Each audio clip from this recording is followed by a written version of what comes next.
Good afternoon, friends.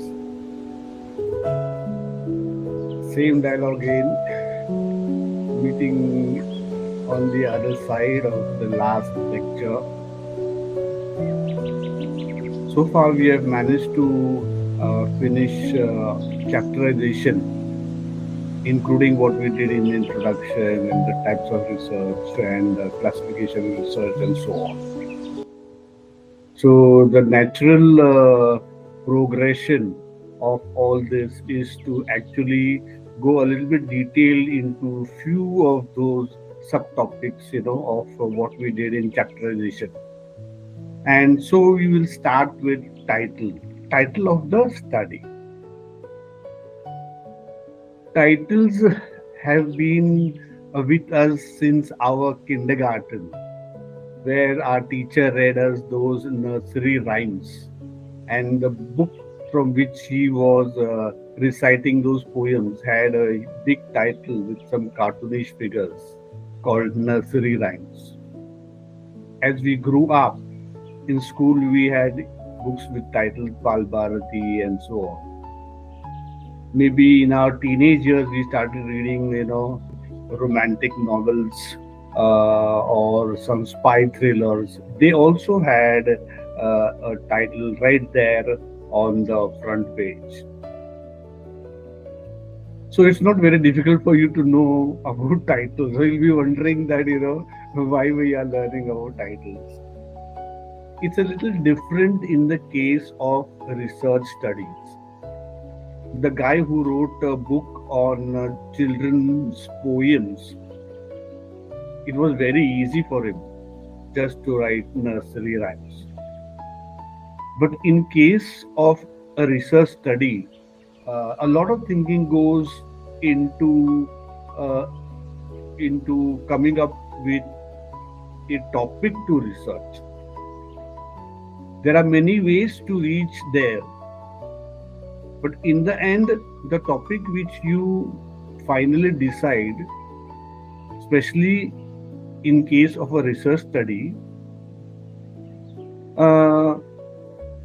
should tell everything about the study. The moment you read the title of the study, it should tell you everything. Not a single word should be left out. Having said that, we will formally look into the science of the title of a research study. Before we go into talking academically about the title of the study, let's have a look once again as to where this fits in the scheme of things of chapterization. So if you'll see right there on the top, title page, before everything, the first chapter is the title, and that's where we will be, that's the platform we'll be standing on while discussing the title of the study topic today. So the first thing we study is identification of the research topic. Like I said in my intro, it is not just like writing nursery rhymes. It talks a lot about what is really inside your study and what you are studying.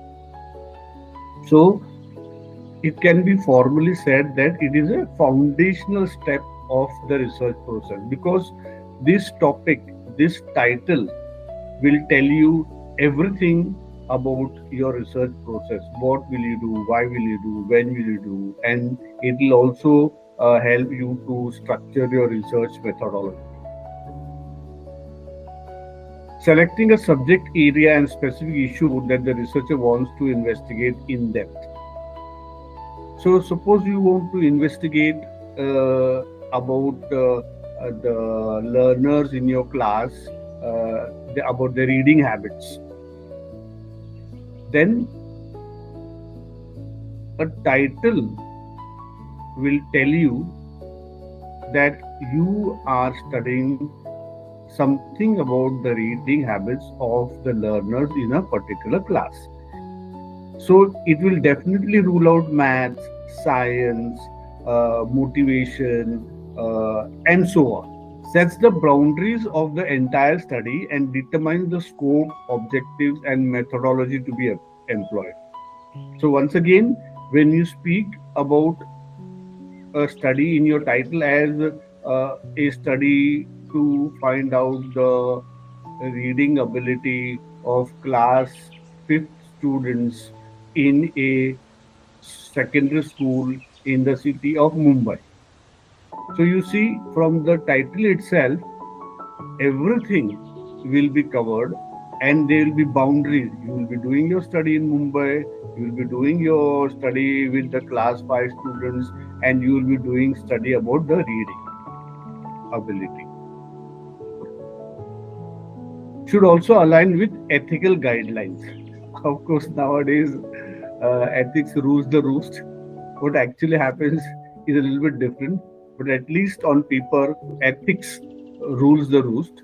So you have to be very careful as to what all you do while conducting your study, and it must be within the ethical guidelines of the society in which you belong to. Maybe it's the institution, maybe it's the sponsor, maybe it's the social circumstances, maybe it's the government, and so on. It is a deliberate, reflective process that sets the stage for all subsequent steps in research. So, if you see, look at the word deliberate, reflective process. Like I said, you cannot just say nursery rhymes. It is deliberate. You've taken a long time to think which topic you want to research, why you want to research, where you want to research, how you want to research. And then you have come up with a title for your study. And that is how it is said to be reflective and deliberate. And it sets a stage, as I said a little while ago, that it will determine and dictate how you will conduct your research and the methodology, what structure it will give to your methodology. That's why it is said it sets the stage for all subsequent steps in research. Now, having said that, we will see as to what are the sources of research topic. We said that it's a deliberate process. It has to do this, it has to do that, and so on. So, what are the sources which can help you to come up with a topic? The first resource is your previous research study. Now, suppose you want to study the reading habits of children in school. So, what will you do? You'll go to a library, maybe the university, maybe in your college, maybe in some NGO, or maybe a literature institute, and check any kind of studies that has been done regarding similar to your topic. And after doing this, you will specifically know what kind of research topic you want to choose, and that will help you in defining your or deciding on your research title. So, what will you do from previous research studies? Is you will identify the gaps and then try to see if you can do better or go deeper or go into some wider angle. For example, studying the impact of online learning after reviewing prior studies on digital education. So you do the research of the prior studies and you find that there are not many studies done on digital education in municipal schools. There are studies in other schools, international schools, maybe in SSC board schools, maybe in private convent schools, but not in municipal schools. So now you know that this is a good area of research. Theoretical frameworks. Now, sometimes a topic is derived from established educational theories. Suppose you are doing a course and you've been taught some theories. So you can pick up one of those theories and see if you can set up and try uh, to study certain aspects of that theory. For example, exploring student motivation using Maslow's hierarchy of needs. Now, in your management class, you have been taught Maslow's hierarchy theory. So now you would like to try to find what are the motivational levels of the students of your class. Very simple. Practical problems and observation. Now, this is also one of the source. Many times we have discussed in the past about some problems you face in your class, about maybe a lady who comes to work in your home and she is being beaten by a husband. That also could be a topic. Or something about the society. You've seen the education deteriorate. And now with the new NEP 2020, since now it's now 5 years.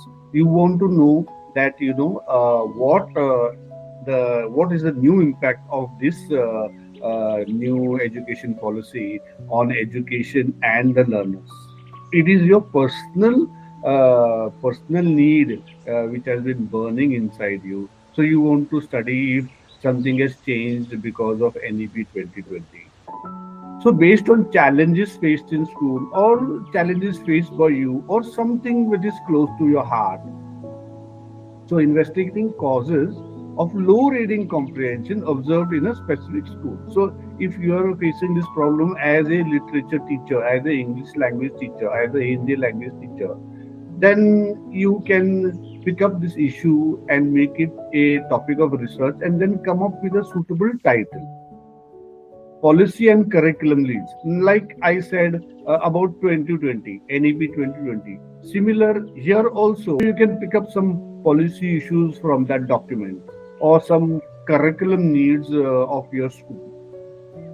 So topics arising from new education, exactly what I said, topic arising from new educational policies and curriculum changes.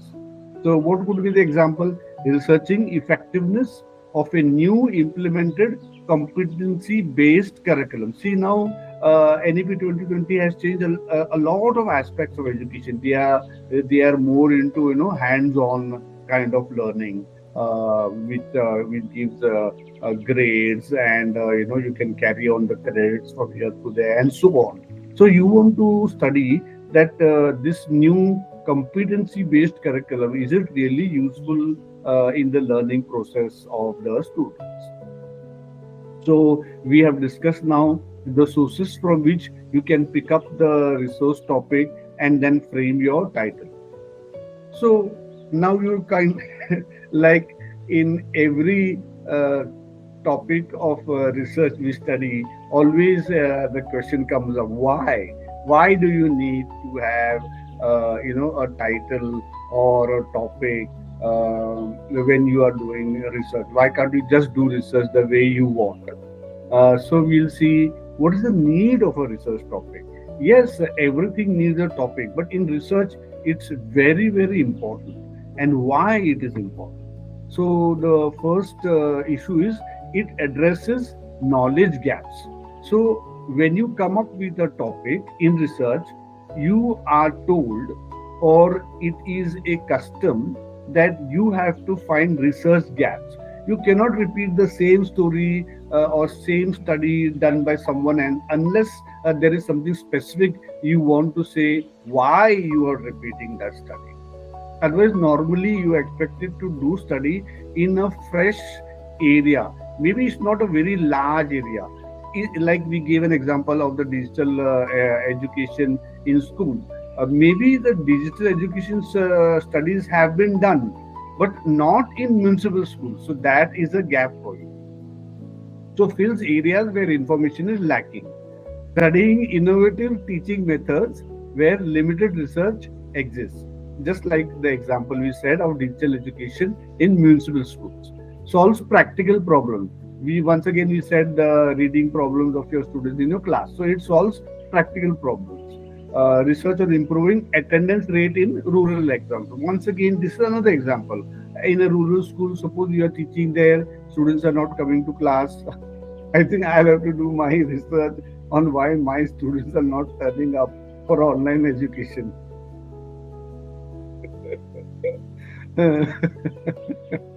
So it will help me solve my practical problem. So the third need for the research topic would be informs educational authorities. See, now when you have a title and a topic where it tells you about entirely most of it, what research you have done and why and when and where, then it helps the educational authorities also fills areas where information is lacking, data driven recommendations or teacher training programs. Now, if the administration is not of that kind where it wakes up from the sleep in the morning, he says, okay, I'll be doing that. If the administration is scientific, educated kind, then what they will do, they will depend on data available or data generated to make new policies. So, in this situation, research done on topics which are related to their need of a new policy would be helpful for them. So that's where your appropriate title comes into focus. Contributes to theory and practice. We gave an example of that Maslow's theory. You're learning that theory in the class, so you in your class. So want to see what is the motivational level in your secondary school class where you are teaching. Let's see what examples they have here. Advances educational understanding and classroom practices. Developing a model of student engagement based on study findings. So once again, it's a different example, but it means the same. Like you are developing some kind of a model for student engagement in the class. Then you want to do some research and find out that what kind of new model you can impose, or can you improve some old model of motivation or aptitude or attitude and so on. But in the end, I want to say that the research topic must reflect exactly the study which you want to do. So it shouldn't happen like what is happening on the YouTube, where a new concept called clickbait titles are there. Sometimes it so happens that you see some YouTube video with a title where a new movie, maybe part three, is being published. You think, okay, why to go to the theater? Just check what it is here. When you click it, actually they have titled it part three, but what they have uploaded is a part two, and you feel let down. Cheated, to use the right word, for even wasting time to click on that and those 5 minutes. Maybe the guy who did it is really having fun to see how many people are clicking on that title, but that is misleading. So, apart from that joke, really a research title must reflect exactly the kind of study you are doing. Of course, when you're doing the research study, you'll be doing it under a guide's help. So he or she will not let you do that. But still, even a few things which may go out of hand in your research studies, which are not reflected in the title, is not a good practice. So we have come to an end of the title page as to why do we need the title, what are the sources, and so on. Uh, so this takes us on to a new range of topics that will be there in the introduction section of the research report. So when we meet next, we will handle a few of those topics there. See you then. It was nice that it was a very short topic and less pressing for me. Thank you very much. I hope you have understood the importance of a research topic and the appropriate title. So, till we meet on the other side, sayonara. Bye.